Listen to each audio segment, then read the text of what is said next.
Then you cover up with another one. Yes. In your phone, you always putting in password here, password there. Yeah. Change the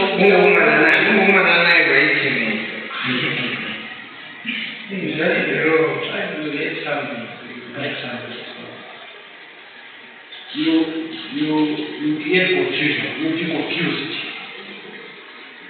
For example, you cannot say, I want to identify and also observe.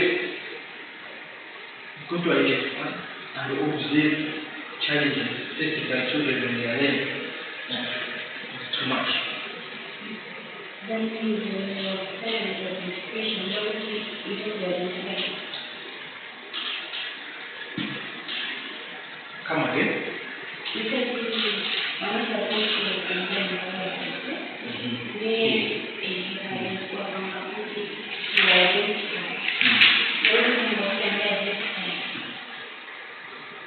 This is one objective. It means in this objective, you are only doing identification. Right? And you are only focusing on the learners. Because you identify learner factors. Isn't it? So one thing you are doing, but also you are focusing on one particular group of people, which are learners. That's first objective. Second objective, you are also doing one activity, action which is just establishing, and you are focusing on one particular thing, which are school factors. That's the only thing. Some people, they put a lot of things in one objective. For example, they may say, I will identify and also build the learner. What do you say? I will identify and build learner factors, teacher factors, and the school factors that are influencing things. You know, overloading one object. There's going to be confusion. Because they will be trying to build, at the same time they will be trying to identify, and then they will also be trying to look at school factors. And then the second objective, they also do the same thing. They can also do the same thing. So this study is going to be crowded, and they may end up being confused and not being able to do anything. So keep it simple. One objective should do one thing and should focus on one group or one group. The next objective should also do the same. And it also becomes easy when you are presenting your findings, because you will also focus on the objectives. You start with the first objective, you provide findings. So, yeah, this study found out that some jump is made as watch. And then the other objective found out that XYZ is moving in this way. So that's how you organize your problem.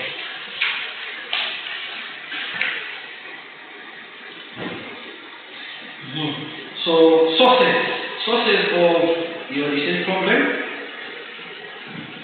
Number one, literature.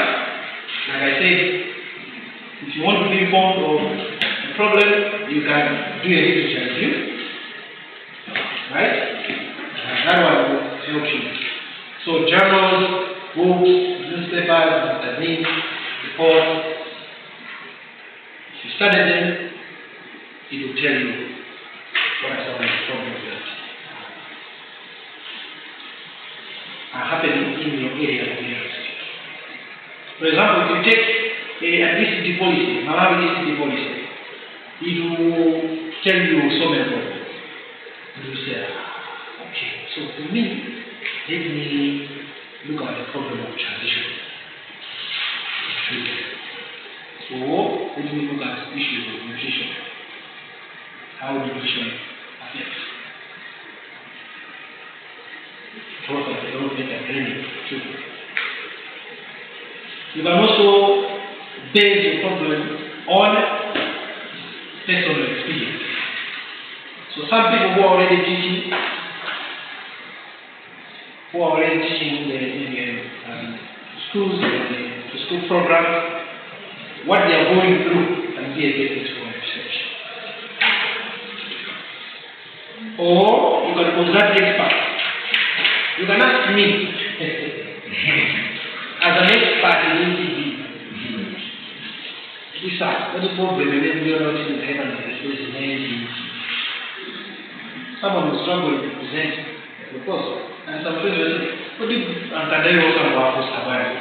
I'm not saying it's complicated. And I know about the problem we have with study to people have that.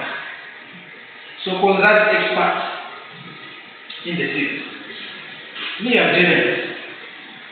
Very generous. I will just tell you, there are 5 here, choose one.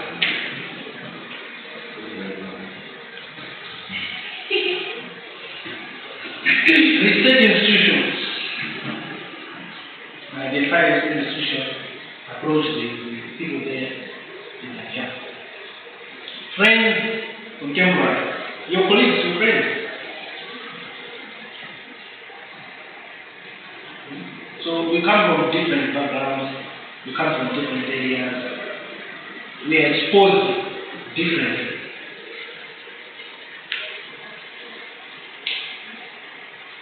Some of the colleagues ambapo mataji mengine waga ama zote zingine zaje, say okay, we are going to experience in somewhere found this. I'm doing this, you can do another part. But also generally the social, political and economic conditions that our communities, societies and the country and inform you. For example, already everyone is aware that poverty is one of the big challenges in this country. So Maruzi, they are causing a lot of challenges, even to children. Parents are struggling. As a result, the children are feeling the effects. Support, provision, quality of parenting. Last semester I was teaching parenting. Let's teach parenting. But parenting. Talked about parenting. So many things about parenting. And because of the socio-economic challenges, parenting is having is a problem. So that can inform you to say, there is a problem here, let me do a study there. So theoretical sources, discovery of the gap in the knowledge,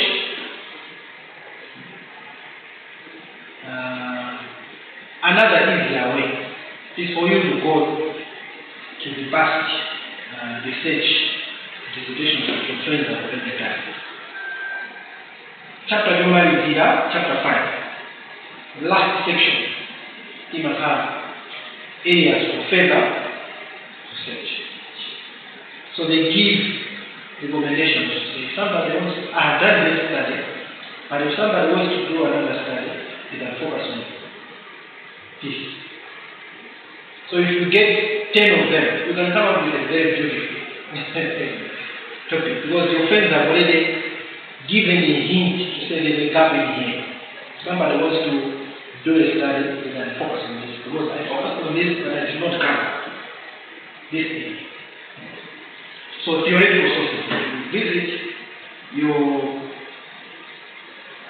library and you get hold of those past dissertations. That last section. I was in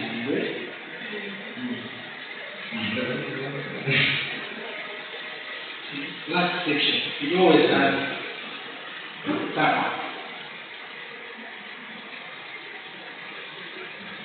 So you can really get informed.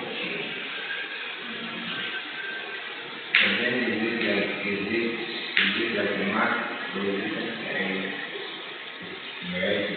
Like I'm making my maybe like a relationship. No.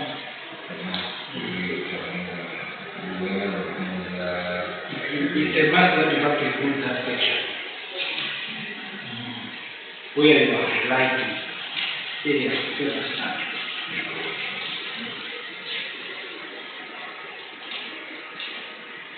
If you cannot come up with that, you haven't done a good study.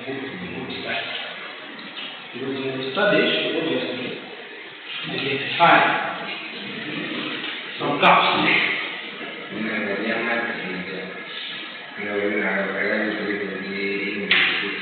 Yes, you want to focus on math, somebody can do English or literature or music or craft, art and craft, area art and craft, or maybe challenges with the social skills or behavior. So there will always be areas that you can put in competition. Alright. Now, let's talk about design. Let's talk about research design. Because we have looked at the process of doing research, and we have also looked at how to come up with a problem and maybe the specific problems that we have. Specific research objectives that we have come up with. So, my notes, I always say these notes, another book, I'm using them for you. So, don't forget it. I'll give you proper notes for you. Alright. So we said research can be grouped into three: qualitative research, comparative research, estimating research. And these three are called approaches. These are three research approaches. And each research approach has got its specific research design. So we want just to look at these research designs. First of all, we'll try to understand what a research design is, and then we can look at specific research design for each research approach. So what do we mean by research design? You cannot build any house without a design. A design is like a plan, right? Yes. So a research design is a plan or structure and strategy of the investigation that helps you to obtain answers to research questions or problems. It's a plan. You can keep that in mind. Research design is a plan. So, when you say my study is going to be qualitative in terms of type, then you have to ask yourself, what are some of the plans that are there for me to carry out qualitative research? Others call it a strategy. They call it a strategy.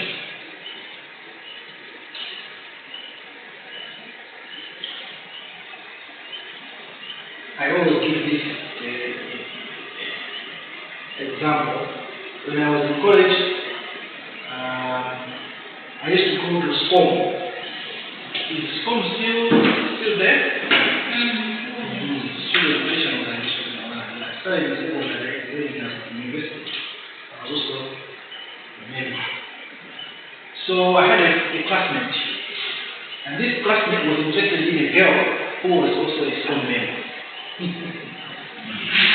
So he told me, he said, you demand drink. And that girl, she's gone. I know this. I approached her. She's not going to accept me. What was the issue? I said, yeah, I agree with you. It's not possible for you to get that girl. Because, you know. She said, all right, I'm going to strategize. I'm going to strategize. He said, okay. What's the strategy? He didn't tell me. But in our next school meeting, I showed him the meeting.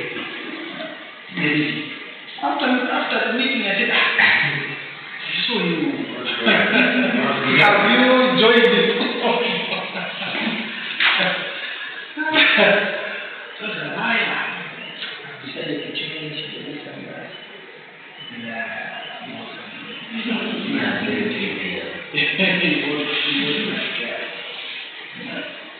So the guy got transformed. Yes, from all sorts of things. And he befriended the girl. So I knew that was the strategy. So his strategy worked. His strategy worked.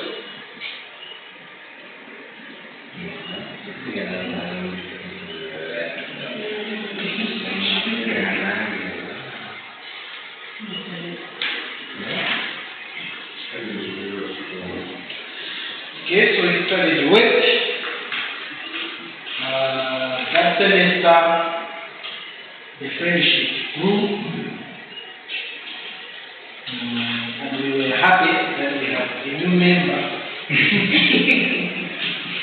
But I knew that he was just doing it for the sake of his goal, his main goal, get all this again. So,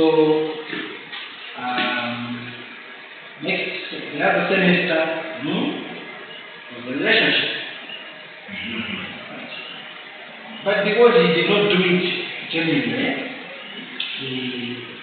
because he achieved his objective, he went back to his life, old life. So he could not be paid more. So the girl found out that the guy had started thinking. He made a decision. Came back and said, I messed up. He said, no. It was not genuine. You have to transform to genuine. So what's my point? A design is a strategy. In order for me to do it, it may use A, B, C as means. So you don't just choose any other way of doing things. You anticipate the results first. And you choose a suitable. So he chose a suitable strategy. Okay.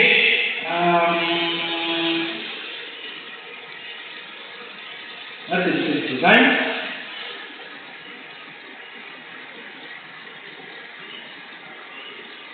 So what are the functions of research design? The functions of research design. Number one, it helps you to identify procedures required for you to undertake the study.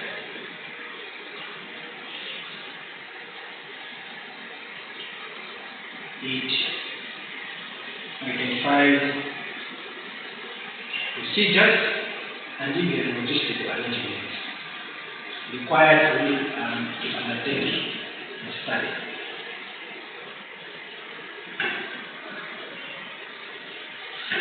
Helps you to identify the procedures for undertaking the study.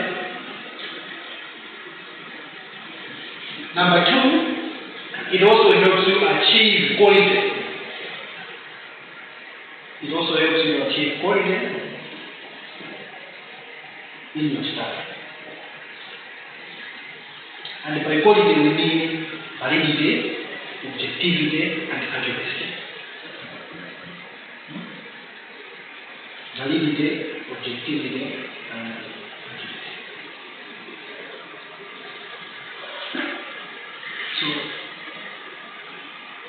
The research design will help you achieve those things. Validity, it means acceptability. Acceptability. Validity is acceptability. In other words, for people to accept your research, they will ask you about which design did you use. So if they are satisfied that you used appropriate design, they will accept it. It means your research has achieved validity. Objectivity, it means what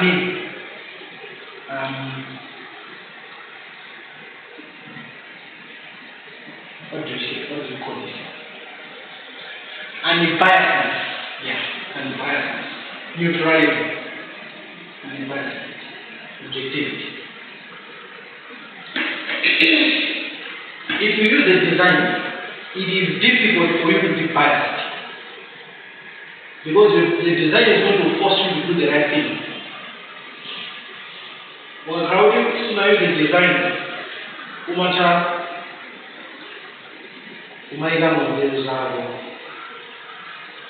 And then you take him a bias towards you. I mean, towards what I want. Because all of us, we've got our own bias. Kaya mwakanchiyo, kaya bwana, yeye jifungu mambo lema tumu wakawa. Wakanchiyo ndika zito vipaso wajewa wakawa. It's an example of biases that we have. Indeed, most also about that research, where the many about that research. Chances are, you also be biased. But your design, it makes you say, don't give your views, your opinion here, speak. So objectivity is achieved, and accuracy. By the end of the day, your accuracy is going to be strong if you use a research design. And move. So what are the common designs for a qualitative and qualitative? For a qualitative research approach, there are 4 here, if not 5. So let's start one by one. For a qualitative approach, the first one is known as ethnographic research design. Some people call it ethnography. You can call it ethnographic research design. So remember, qualitative research is research that focuses on opinions, on words, feelings of the respondents, the people that you are involving, targeting in your study. So ethnographic design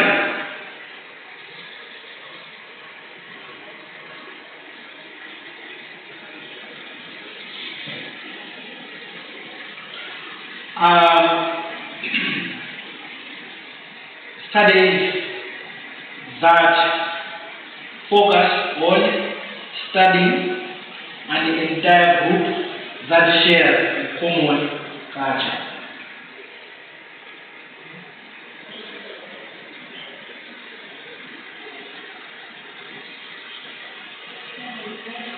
Focus on studying an entire group that shares a common culture. So that's ethnographic research design. It focuses on studying an entire group that shares a common culture. It means if your study is focusing on studying people of a particular culture, then use ethnography.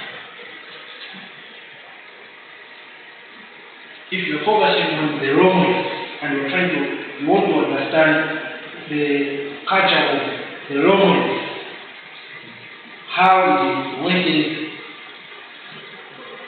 their attitude towards school, how it influences their attitude towards parenting, how it influences their attitude towards work, then ethnography is going to be a very better, appropriate, and suitable design because you're focusing on people who are sharing one culture.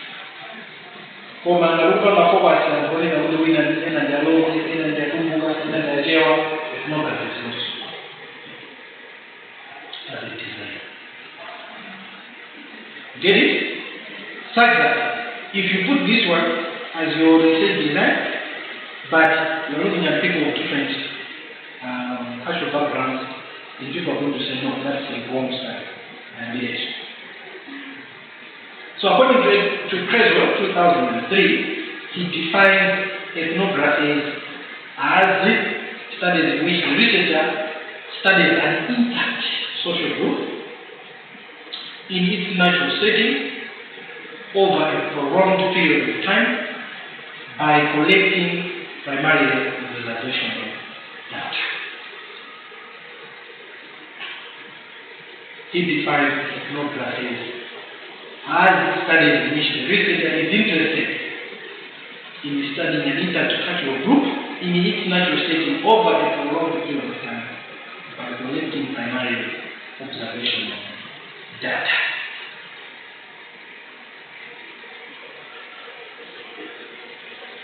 Take note of that. Ethnography, you are studying a cultural group in its natural setting. So you go where the culture is practiced. If you want to study the Senate, you go to Washington. You can't say I studied the Senate in the Senate region. Now there's a meaning I Senate to either.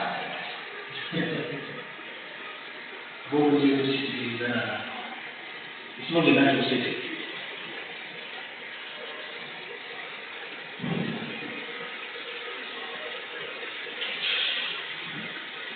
Hello.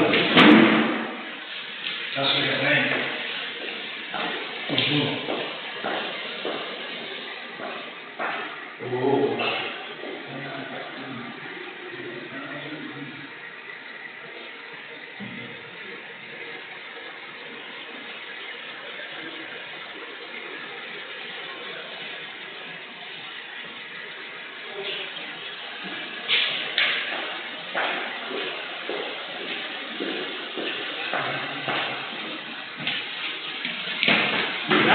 Secondly, ethnography, the main purpose of ethnographic design is to describe the culture of the targeted participants, and the outcome will be a descriptive research. So it focuses on everyday behavior to identify the norms, beliefs, social structures, and other factors. Take note of that again. The purpose is to describe that particular culture, and it focuses on the behaviors of the people in that particular culture. By taking note of their norms, values, beliefs, structures, etc.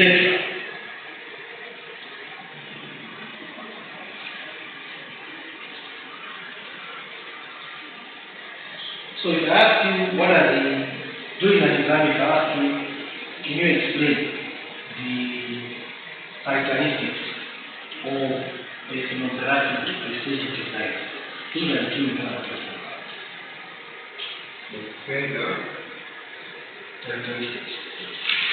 Characteristics of ethnographic research design. So we're saying it focuses on studying the cultural group in its natural setting over a long period of time. Number two, it is focused on describing the culture by identifying the everyday behaviors of the people, their norms, their values, their language, their dressing, their attitudes, their social structures.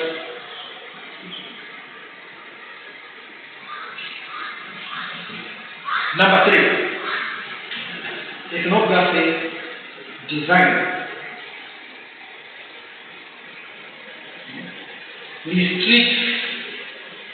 Ethnography research design restricts the findings to the particular case that is being studied. The results of ethnography are not generalized to other settings. So number 3, it restricts the findings to the case that is being investigated. Which means if you have used a ethnography or ethnographic research design in your study, the findings should be limited to the guide that you are studying and the place where you are studying it. Do not transfer the findings.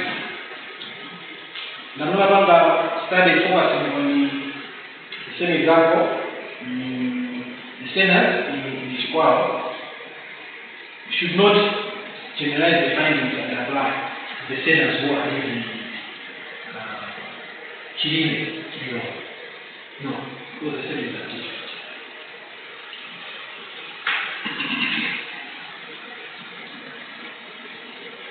Okay, so in quantitative study, that is the space of design.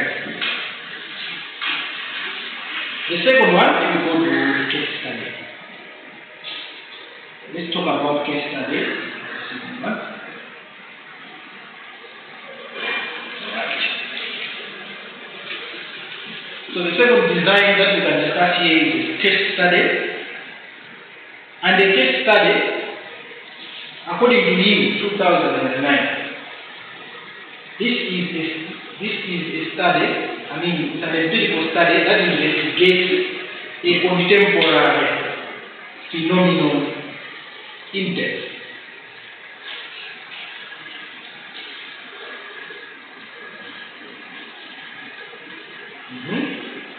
A case study is an empirical study, which is a real study that investigates a contemporary phenomenon in depth.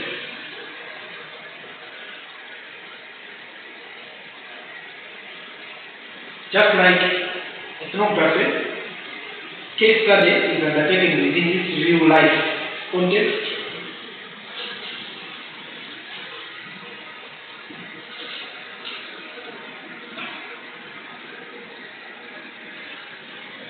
It is undertaken within its real life context, and it can be a program, it can be an event, it can be an activity, it can be a process, or it can be more individuals.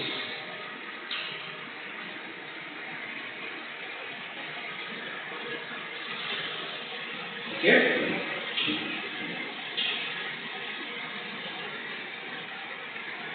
Empirical study investigating a contemporary phenomenon.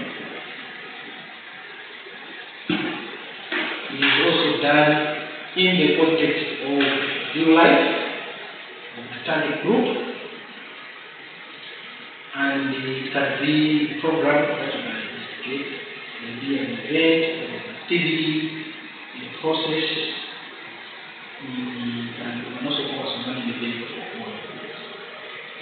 So let me explain briefly. Contemporary means it's something that is more recent. Case study is very as a designer. Don't use it when you are trying to study an issue that has been there for a long time. No. It's a wasted word. This is design. But if you have a more recent event, and people don't understand it very well, like COVID-19, there were so many misconceptions. Most people didn't know about it, many of us didn't know about. So that one is a more contemporary issue. So we will use a case study. Just focusing on a few people who have understood it deeply and who understand. Issues that young are lived. Time it. It was something that people were very shocked. What's happening? Who are the people involved? Why are they doing it? So you can just pick one or two individuals, people with an innocence, and you study them to understand. You get it? Mm-hmm. So it's a contemporary. You study issues which are more recent.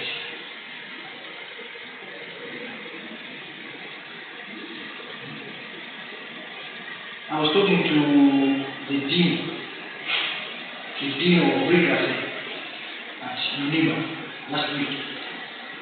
So he was telling me that university students, even at University of Maryland, they are struggling when it comes to writing good essays.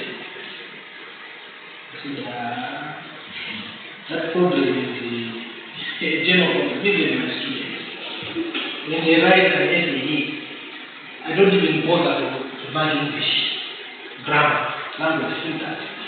Because I know if I concentrate on that, I'm going to fail everything. I just want to say, why am I to be so? Right? But so it's an issue which is happening contemporarily, we need to find out why. Even though we can have our own assumptions. For the education system in that's an assumption. But we need to do it in order to establish. That's the information. All those things are assumptions. We think those are the things. We might be correct.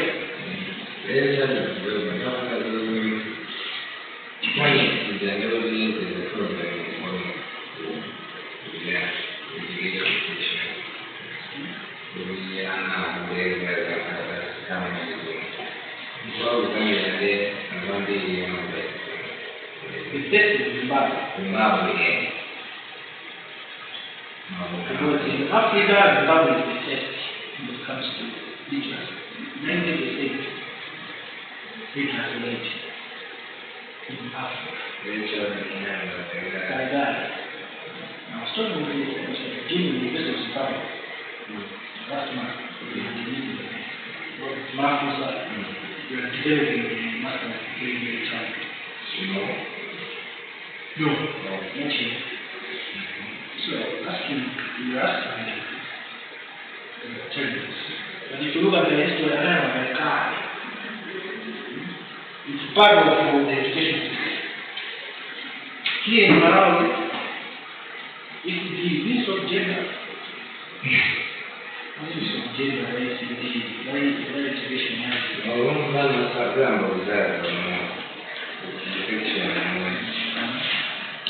So that makes a difference. Yeah? So those are the things which we are trying to say. And another important aspect of the case study is that it can focus on one case or many cases. When it focuses on one case, we call it a single case. If it focuses on several cases, we can call it a multiple case study. Alright? Mm-hmm. So, if you are studying 2 preschools, that one is an example of a multiple case. Yeah. Just know. When they ask you what's your design, you tell them, oh, I'm using the multiple case design because I'm focusing on Nursery school and the access to Nursery school. Or I'm focusing on Daniel and the community. So 2 cases. Why are you doing that? Because I want to compare. It can be good if you can compare Sinita and the area of the school. not Zilliga and Italy, because they are almost the same. But if you can compare these two, that would be better. Those would be two cases. I mean, multiple cases, even as two cases. But if you just focus on one institution or one place, that one is going to be a single case. And lastly, the aim or purpose of a case study is to describe the phenomenon in its depth by focusing on the experiences of the participants, to be a family, group, community, institution, so on and so forth. Personally, I like and I enjoy case studies as a design. The good thing is, in a case study design, you can even combine qualitative and quantitative methods. All you're trying to do is to understand the phenomenon better, so you're not restricted. So it is important to note that case studies provide an opportunity for an intensive analysis of some specific details which are overlooked by other methods. Right? So a case study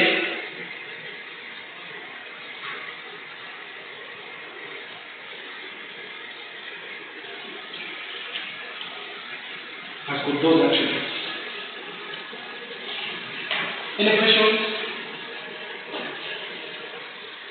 The other one, another design, which is also part of qualitative design, is what we call phenomenology.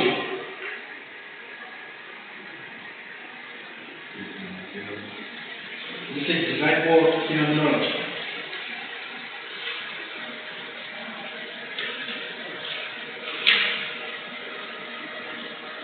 Phenomenological design or phenomenology.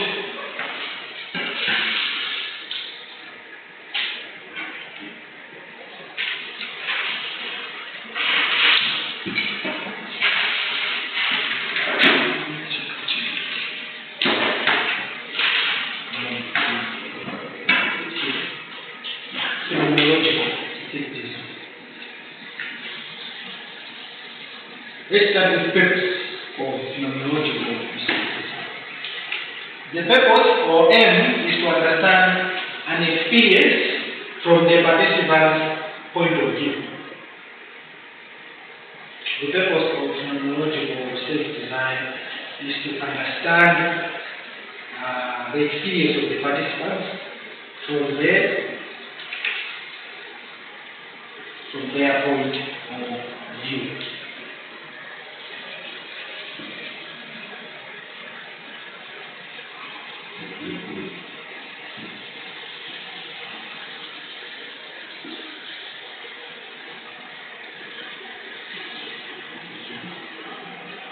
So you are interested in identifying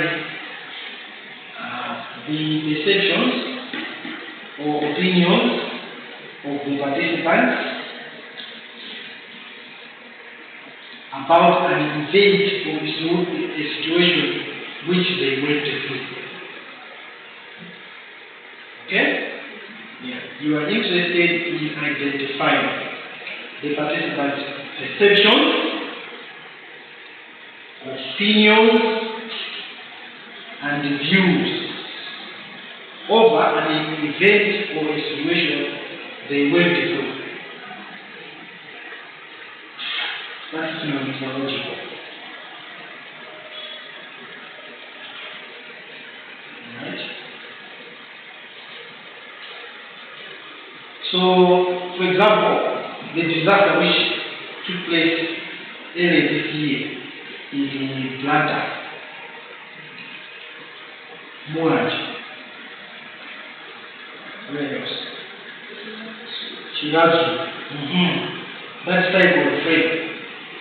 That was a disaster. That was an experience. It was not experienced by everyone in Malawi, isn't it? Only a few people, we wouldn't say few, but people from these areas, they experienced that disaster, that event. So if you want to find out how those people felt the experience, use the phenomenological design. You cannot use phenomenological design when you are focusing on people who just heard about the thing. No. You use the phenomenological design when you want to study people who went through a certain experience. Then you target only those ones. Even writing blinders, there are others in the past.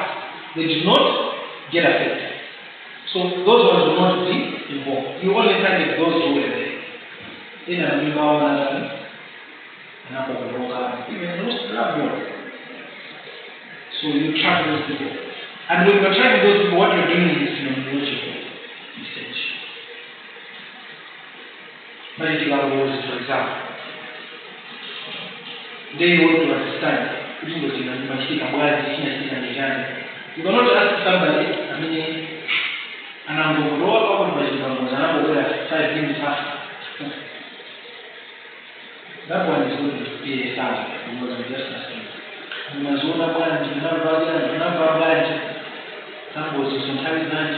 But if you're using phenomenological, it means you ask the one who was involved. So what happened is a very bad thing. And then he lost control of the devil. Found out one day, this happened, like me. I was experiencing APC. So when I was feeling emotions, I was afraid, I was thinking that right? So those are genuine answers because this one was the one who went through.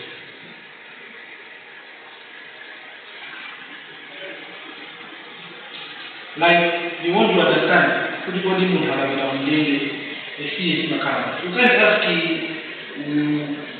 my dad, I didn't want to see that right? Yes. Though they wait at the prison, but they have the place of being a prison. Can't know. So phenomenology will ask them to action. That was an A. In the way that. So you go to the retired people. If you want to do what?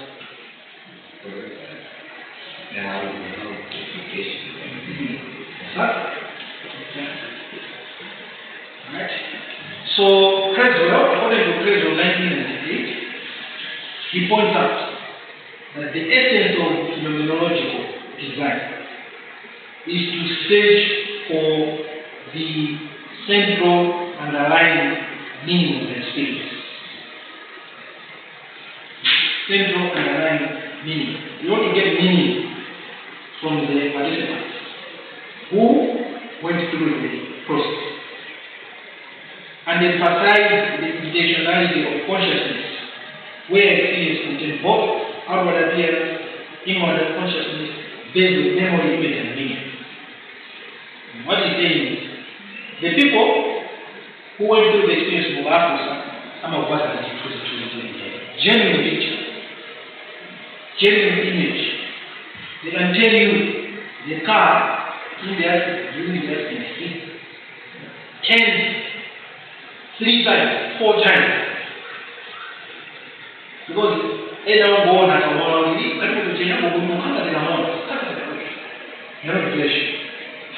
but this one, who was inside, will tell you we Kamasode 4 times. Yeah.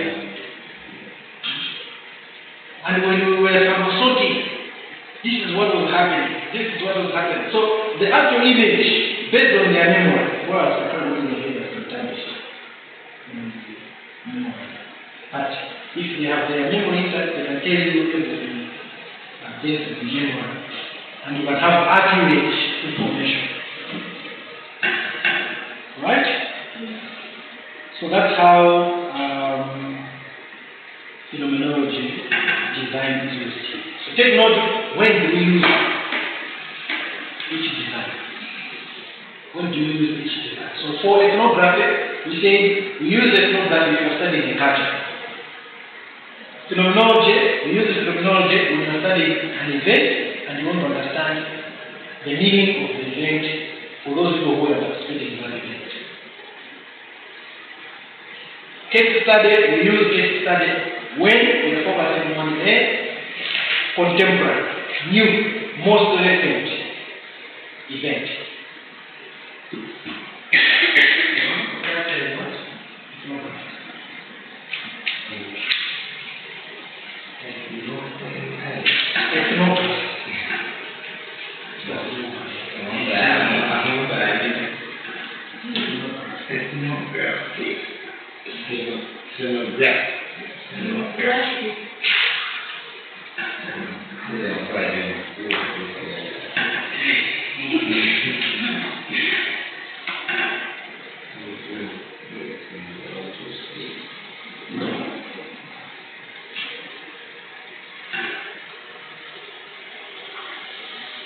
Right, so next is the question. Note,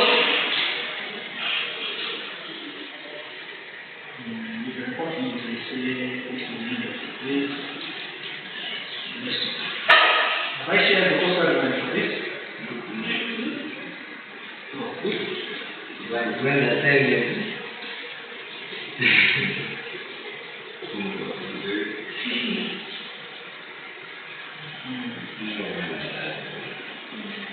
Okay, so let me share.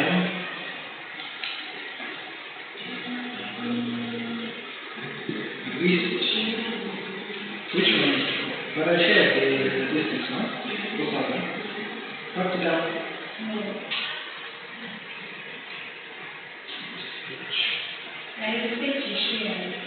I did.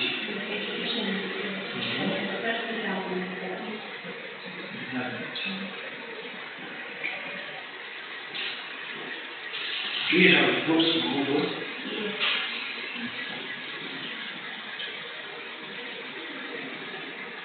Alright, I'll share that.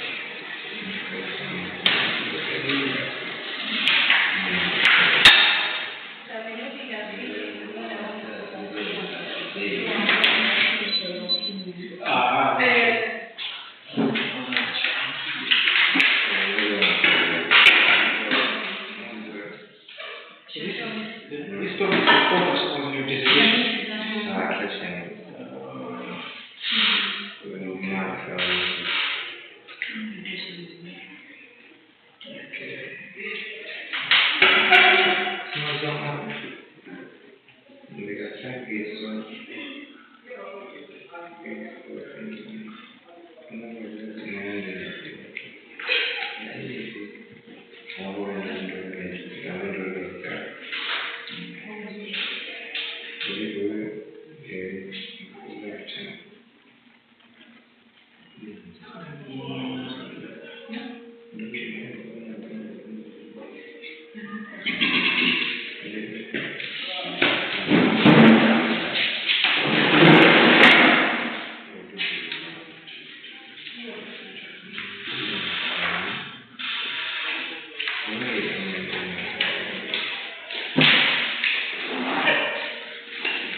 Alright, have a nice weekend. Thank you.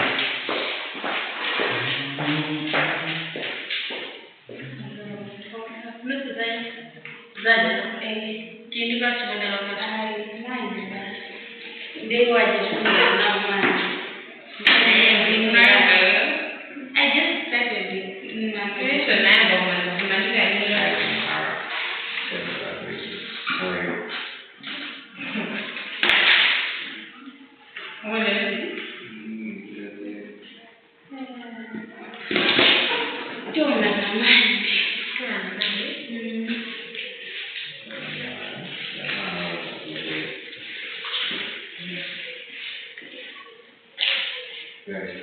Alright.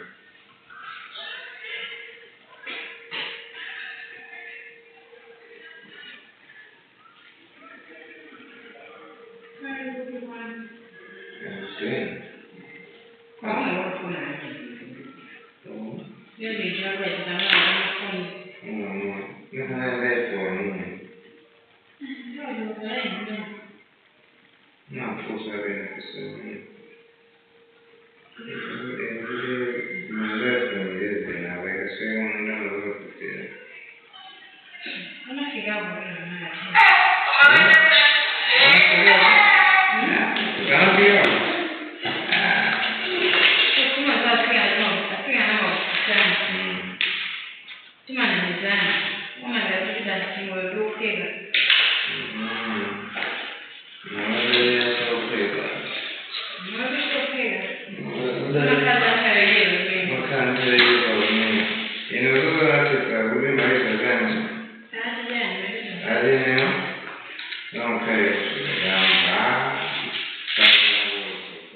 good.